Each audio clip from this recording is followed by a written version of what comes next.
Hello friends, welcome back. I am Vivek Singhal from tradingwithvivek.com। और आज की इस वीडियो में हम लोग जियो फाइनेंशियल सर्विसेज को लेकर डिस्कस करेंगे और मैं आपको सारी चीज़ें बताऊंगा जो बहुत इंपॉर्टेंट है आपको समझने के लिए कि क्यों स्टॉक प्राइस इस करंट लेवल पर है, क्यों नीचे गया और क्यों अभी ऊपर वापस से आया और कहाँ तक जा सकता है, इसकी मार्केट कैपिटलाइजेशन इतनी हाई क्यों है और इसके पीछे लोगों का क्या कहना है और हमें क्या समझना है, क्या बिजनेस आएंगे और उसका पोटेंशियल कितना होगा, 3 इयर्स का पोटेंशियल कितना होगा, 10 इयर्स का पोटेंशियल कितना होगा और करंट में क्या सिनेरियो चल रहा है। तो सारी ही चीजें डिस्कस करेंगे। जहां हम शुरुआत करते हैं इसकी, तो सबसे पहले एक बात देखते हैं कि करंट मार्केट प्राइस जो 252 है, उसके बेस पर market capitalisation is 1,60,000 crore rupees.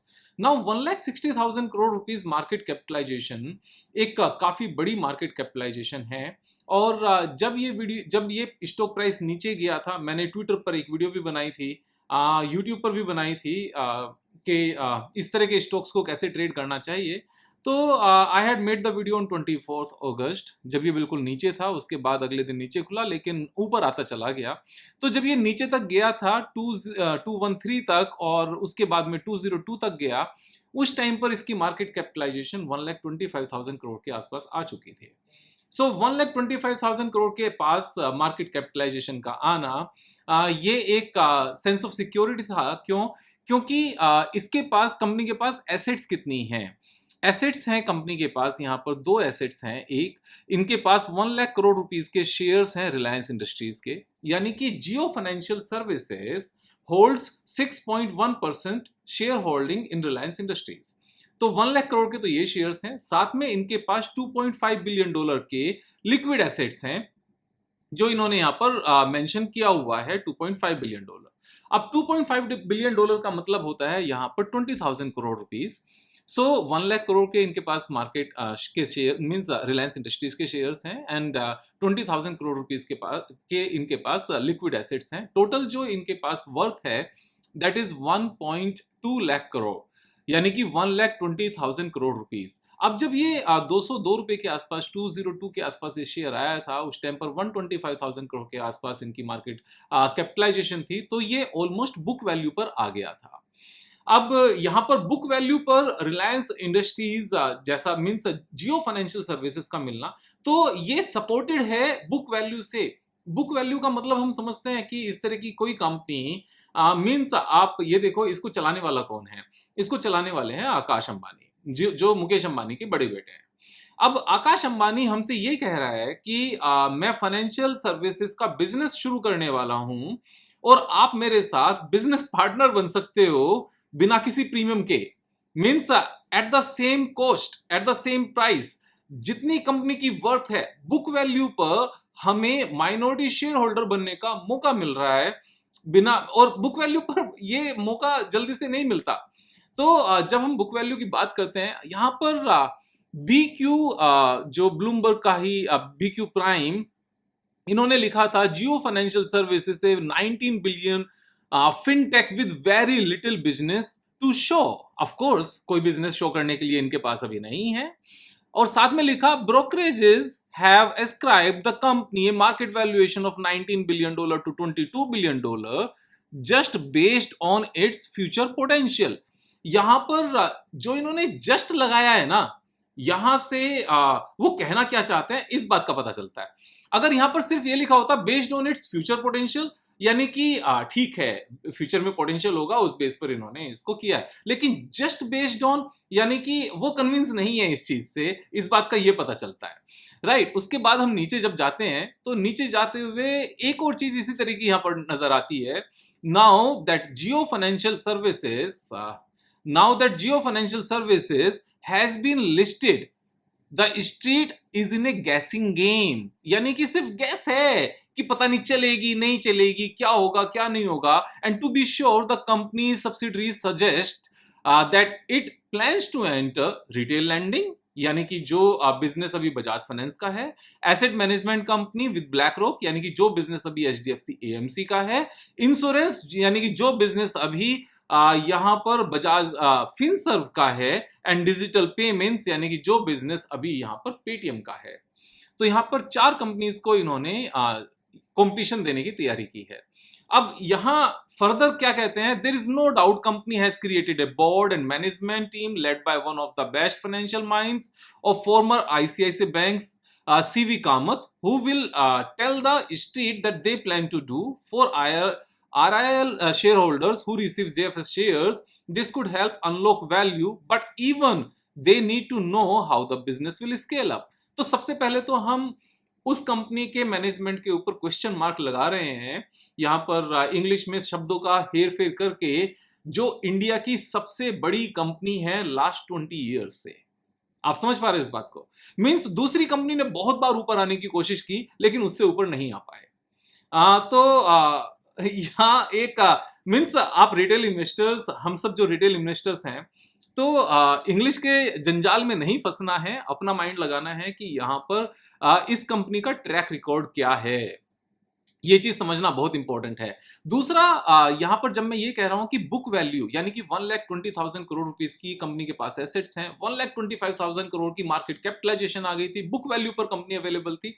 उस टाइम पर काफी लोग क्या बात कर रहे थे, उस टाइम पर काफी लोग कह रहे थे कि ये एक होल्डिंग कंपनी है, यानी कि ये दूसरी कंपनी के शेयर्स को होल्ड करती है, ये होल्डिंग कंपनी है, जैसे बजाज होल्डिंग है या फिर इस तरह की और बहुत सारी कंपनीज हैं। और होल्डिंग कंपनीज बहुत अच्छे खासे डिस्काउंट पर चलती हैं, जैसे JSW होल्डिंग भी है, ये बहुत, महाराष्ट्र स्कूटर है, NSIL है, नालवा सन्स इन्वेस्टमेंट लिमिटेड, तो ये कंपनीज बहुत ज्यादा डिस्काउंट पर चलती हैं। तो इसको 1,20,000 करोड़ की अगर एसेट्स हैं इनके पास, जो दूसरी कंपनीज में शेयर होल्डिंग है, तो ये 50% डिस्काउंट पर तो ऐसे ही चलनी चाहिए, तो मार्केट कैपिटलाइजेशन 60,000 करोड़ होना चाहिए।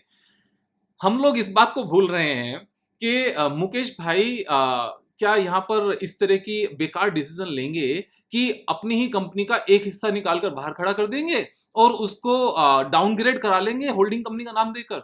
मींस आकाश अंबानी यहाँ पर एक हिस्सा बाहर निकाल कर लेकर आएंगे जियो फाइनेंशियल सर्विसेज के नाम से, और उसको होल्डिंग कंपनी रहने देंगे, उसको बिजनेस नहीं करेंगे। ये पैसा इसलिए दिया गया है क्योंकि उनके मींस 3 किड्स हैं, 3 चिल्ड्रन हैं, तो एक का अगर कहना है कि मुझे बिजनेस नए सिरे से शुरू करना है, जो अभी तक शुरू नहीं किया, तो मुझे एक छोटा सा हिस्सा दो, सीड कैपिटल दो, और मैं इसको अलग से स्टार्ट करूंगा। आप सीड कैपिटल कैश के रूप में कहां से लेकर आएंगे? सारा पैसा तो इन्वेस्टेड है। हम ये नहीं कह सकते कि मुकेश भाई के पास अलग से 5 लाख करोड़ है, 10 लाख करोड़ है। वो उनकी जो मेन एसेट्स है वो कंपनी के नाम पर है, कंपनी की शेयर होल्डिंग के रूप में है। अब उन्होंने एक हिस्सा निकाल कर दे दिया।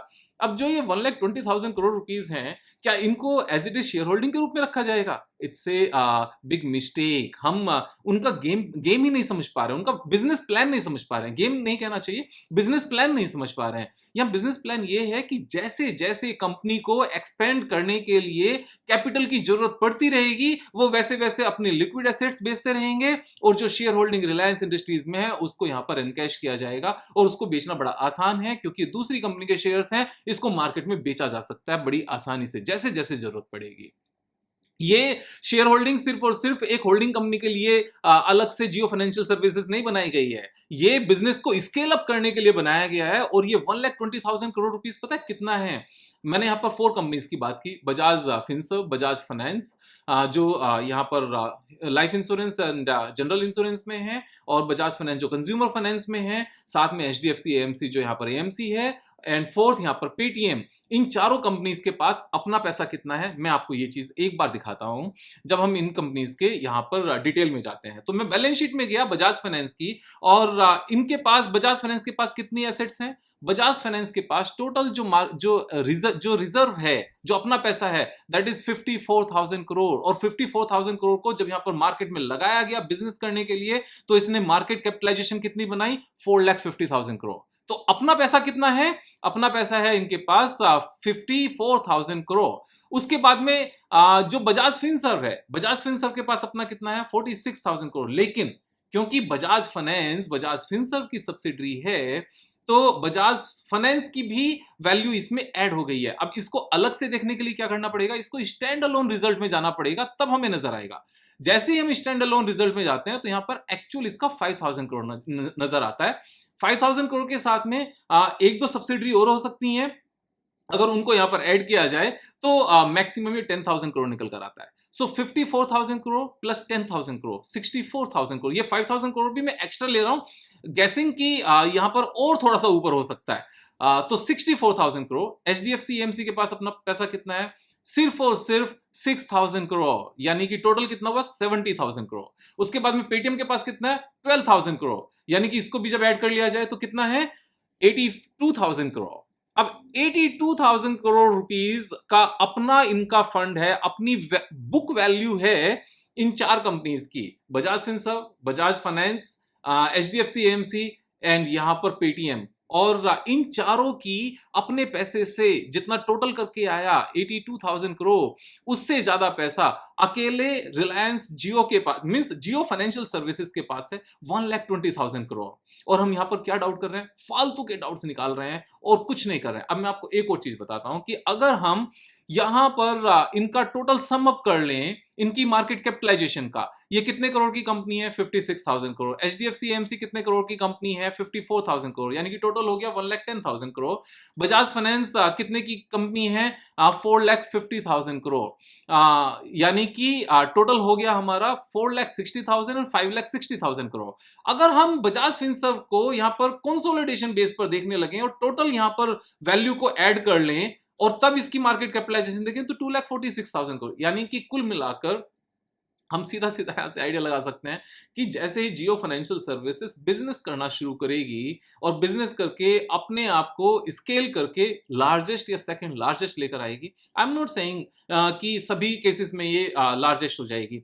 मैं ये नहीं कह रहा हूं कि बजाज फाइनेंस को इमीडिएटली ये यहां से क्रॉस कर जाएगी या बजाज फिनसर्व को इमीडिएटली क्रॉस कर जाएगी, लेकिन ज्यादा पीछे रहेगी नहीं अगर हम यहाँ पर टाइम देते हैं 5 to 6 ईयर्स का, 7 ईयर्स का, क्योंकि उनका जो स्केल करने का तरीका है वो हम सब ने देखा हुआ है। रिटेल में they are the largest, telecom में अभी आए और लार्जेस्ट, और बाकी बिजनेस में तो है ही लार्जेस्ट। और लार्जेस्ट बनने के लिए जो कैपिटल चाहिए वो इनके पास ऑलरेडी है, आप इस बात को समझो यहाँ पर। तो टोटल जो मार्केट कैपिटलाइजेशन जब ये 4-5 बिजनेस आएंगे ना, अब जैसे पेटीएम की बात करें, पेटीएम कहाँ स्टैंड करेगा इसके सामने? मीन्स कुछ सोचना ही नहीं है। जियो फाइनेंशियल पेमेंट बैंक्स करके, जियो पेमेंट्स बैंक करके इनके आप पोस्टर्स भी, मीन्स इन्होंने ओपन भी करना शुरू कर दिया। मैं गूगल पर सिंपल ऐसे ही सर्च कर रहा हूँ जियो पेमेंट बैंक्स, और इमेज में जाऊंगा, इमेज में जाके शायद हमें कुछ यहाँ पर नजर आ जाएगा। और image, yes this is here. तो कुछ फोटोज इस तरह से आपको निकल के भी आ जाएंगे। आप ये देखो यहाँ पर ये बनने शुरू हो गए हैं with everything, Jio payment bank, digital life. अब ये सब किसके अंडर में होगा? जियो फाइनेंशियल सर्विसेज के अंडर में होगा। They have already started AMC business को, they have already signed up with the BlackRock, world's largest fund management company, world's largest I am talking about. और किस कंट्री में ये काम करने वाले हैं? World's largest in terms of population. We are the largest in the world now, bigger than China, we are number 1। और यहां से जो एक स्ट्रगल है वो सिर्फ इतना है कि जीडीपी ग्रोथ के साथ जो पर कैपिटा इनकम बढ़ेगा वो कंसिस्टेंट है। आई एम नॉट सेइंग कि ये आज ही यहाँ से 10 गुना होने वाला है, लेकिन अगर इसको 10 ईयर्स का टाइम दिया जाए ना, तो ये मेरा मानना है, my experience says, my understanding says कि 10 टाइम्स ऐसी ही कंपनीज होती हैं। बुक वैल्यू पर रिलायंस के साथ पार्टनरशिप करने का मौका है, एंड पीपल आर सेइंग, कुछ लोग कह रहे हैं जो ज्यादा पढ़े लिखे होते हैं, जो सिर्फ थियरी में बिलीव करते हैं, नो ऑफेंस और नो डिफेंस, जितने भी वर्ड्स होते हैं इंग्लिश के, लेकिन क्या हमने मुकेश भाई को यहाँ पर पागल समझा हुआ है कि वो एक होल्डिंग कंपनी बनाने के लिए अपने हिस्से को अलग बांट देंगे? ऐसा कभी नहीं होता है यार, we need to understand this. So ये पूरा का पूरा यहाँ पर बिजनेस मॉडल है, और ये बिजनेस मॉडल को जब हम समझते हैं ना, तब मार्केट कैपिटलाइजेशन को समझ पाते हैं। That currently market capitalisation is just 1,60,000 crore, and it has the potential to become a company worth 16 lakh crore, means 10 times from here। अब 10 times होने में अगर 10 years भी लगते हैं तो क्या फर्क पड़ता है यार? 10 years में 10 times, ये बहुत बड़ा पैसा है। और अच्छी बात क्या है, जब यहां से हमें ये नजर आ जाए ना कि 10 years में लगातार बढ़ती ही जानी है, मैं कहता हूं 6 times, 7 times, 5 times लगातार बढ़ती जानी है, तो ऐसे में इस तरह के स्टॉक्स को ट्रेड करने का एक ही तरीका होता है, एवरी डिप बाइंग अपॉर्चुनिटी। क्यों? क्योंकि ऊपर जाना श्योर शॉट है। यहां पर इसी तरीके से ट्रेड करने की जरूरत है। अब यहां पर क्योंकि चार्ट पैटर्न ऐसा सच नहीं है, सो आई कैन नॉट से कि कहां लेना है, कहां बेचना है, लेकिन एक जो साइकोलॉजी है हम उस बात को समझ सकते हैं। ओवरऑल क्राइटेरिया क्या होना चाहिए, 5% गिरा ले लिया, और गिरा ले लिया, वापस आया वो निकाल दिया, लेकिन एक लमसम लेकर बैठे यहां पर 10 टाइम्स करने के लिए। तो जो भी आपको मेथोडोलॉजी बनानी है अपने हिसाब से बनाओ, लेकिन प्रैक्टिकली क्लैरिटी करके कि हम यहां पर पार्टनर किसके साथ बन रहे हैं और नियर टू बुक वैल्यू बन रहे हैं अभी भी, ये आपको समझ लेनी है। मैं अपनी समझ से काम करता रहूंगा, लेकिन अपना एक्सपीरियंस आपके साथ शेयर भी करता रहूंगा। काफी लोग मार्केट में एक्चुअल में अपने अकाउंट्स में ज्यादा नहीं कमाते, लेकिन थियोरी को अच्छे से समझा पाते हैं। मार्केट में थियोरी भी जरूरी है, प्रैक्टिकलिटी भी जरूरी है।